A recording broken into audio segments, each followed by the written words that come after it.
একটা জাল বিছানো হয়েছে, যে জাল আপনার খুব পরিচিত, কিন্তু যখন আপনাকে জালে নেওয়া হয়েছে তখন দেখবেন এই জালের কোনো কিছু আপনার অবশিষ্ট নেই। যার প্রপার দৃষ্টান্ত ছিল নির্বাচনের সকালে আমাকে ভিলেন বানানো হলো, আমি ভোট কেন্দ্র দখলের জন্য গিয়েছি। এটা কখনোই মেইনস্ট্রিম মিডিয়া থেকে আমি আশা করি। এবং সেটা কারা করেছে তাদেরও দোষ দিচ্ছি না, কারা করেছে যে রিটার্নিং অফিসার আমাকে নিয়ে নির্বাচনী কেন্দ্র প্রদর্শন করেছে, সেই রিটার্নিং কর্মকর্তারাই কিন্তু সাংবাদিকদেরকে বিভ্রান্ত করতে বাধ্য করেছে। সুতরাং আপনারা বুঝতেই পারছেন ভিতরটা আমাদের জন্য কতটা নিকাল ছিল। বারবার যদি আপনাদের কাছে অভিযোগ করি, আপনারা সেটাকে আপনাদের কাছে শুনতে খারাপ লাগবে। এই জন্য পরিস্থিতিটা মোকাবেলা করে এসেছি, কিন্তু নির্বাচন শেষ হয়ে গেছে তার মানে সবকিছু চুকিয়ে গেছে তা না। আমরা যে অসঙ্গতি পেয়েছি, সে অসঙ্গতি গুলো আমরা পেয়েছি, সেগুলো নিয়ে আমরা কিন্তু বাংলাদেশের যে নির্বাচনী কালচার, নেগেটিভ রেজাল্ট আসার পরে বিক্ষোভ করা, অবরোধ করা, মিছিল করা, বিশেষ করে 2019 সালে রাষ্ট্র নির্বাচন পরবর্তী সময় ভিসি অফিস অবরুদ্ধ করা, আমরা কিন্তু বিশাল স্যাক্রিফাইসের মধ্য দিয়ে পূর্বের রাজনৈতিক সংস্কৃতিতে ফিরে না গিয়ে আমরা ধৈর্য ধারণ করেছি। নতুন বাংলাদেশের নতুন ছাত্র রাজনৈতিক প্রচলনে আমরা ভূমিকা রেখেছি। আমরা চেয়েছি প্রার্থী হিসেবে আমাদের দৃষ্টিভঙ্গিতে যে অভিযোগ, অনুযোগ এবং যে অসঙ্গতিগুলো ধরা পড়েছে, প্রার্থী হিসেবে আমার যে দায়িত্ব, ভোটার হিসেবেও তাদের দায়িত্ব আছে, তাদের চোখেও নিশ্চয়ই সেগুলো ধরা পড়বে। আমার চোখে একদিন আগে পড়েছে, তাদের চোখে দুদিন পরে পড়বে। আমরা ধৈর্য ধারণ করেছি যে তাদের পক্ষ থেকে হয়তোবা কোশ্চেনগুলো উঠবে। ইতিমধ্যেই কোশ্চেন উঠেছে, আমরাও তাদের সাথে কণ্ঠ মেলাচ্ছি।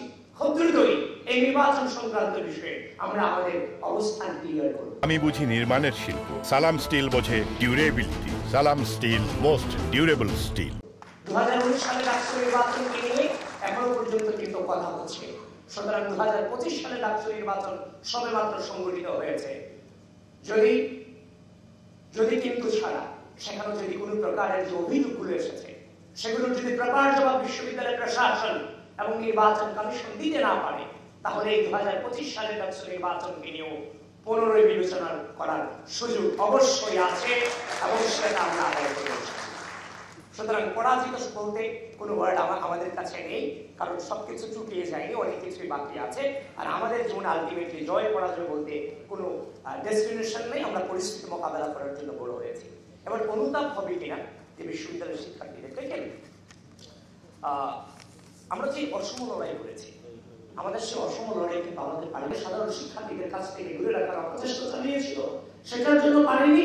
কিন্তু এই রাষ্ট্র নির্বাচনের মধ্য দিয়ে আপনারা দেখেছেন যে সাধারণ শিক্ষার্থীদের বেশি সবগুলো ক্যাম্পাসে তারা আধিপত্য বিস্তার করেছে।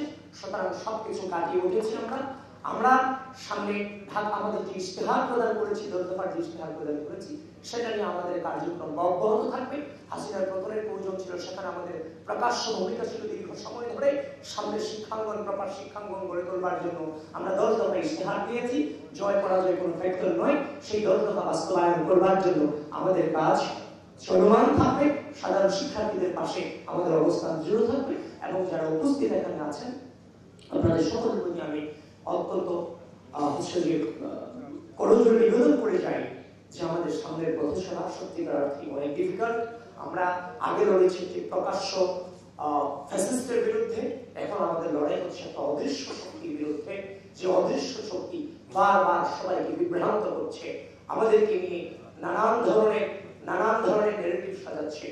সবকিছু মিলিয়ে আমি আপনাদের কাছে অনুরোধ রেখে যাই, আপনারা যেমন ভাবে এই যাবৎকালে এই রাষ্ট্রের সার্বভৌমত্ব, বাংলাদেশের স্বাধীনতা, এই বাংলাদেশ জাতীয়তাবাদী ছাত্র দলের রক্ত এবং সাহসের উপরে টিকেছিল, ঠিক একইভাবে পরিস্থিতি পরিবর্তন হয়েছে, ন্যারেটিভ তৈরি করতে হবে।